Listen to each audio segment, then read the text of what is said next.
नमस्कार, महाराष्ट्राच्या आरसा न्यूज मध्ये तुमचं सगळं स्वागत करतो। आज पालोजा मेडिसी मध्ये पेंदर गावाच्या अखेरच्या अंतरावर ही अशी मोठी आग लागलेली आहे आणि या कंपनीचं नाव अद्याप कळालं नाही।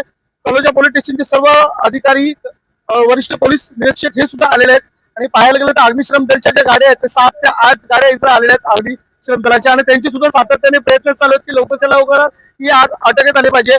कंपनीचं नाव अद्याप कळालं नाही, पण पिढीलाईटच्या बाजूला ही कंपनी असावी अशी निदर्शनात येत आहे आणि अग्निशमन दलाचे जे जवान आहेत त्यांनी सातत्याने प्रयत्न करत आहेत की लवकरच्या लवकर मी कॅमेरामॅनला दाखवून की जेवढ्या कुठल्या गाड्या असेल त्या गाडीवर दाखवावं, आणि सातत्याने त्यांचा प्रयत्न चालू आहे। आगीचा लोट एवढा मोठा आहे की लवकर आग आटोक्यात येणार नाही, पण प्रयत्न त्यांचा जोरात चालू आहे। तर मी सोमनाथ किल्लारे, पालोजा मेडिसी, पेंदर फाटा।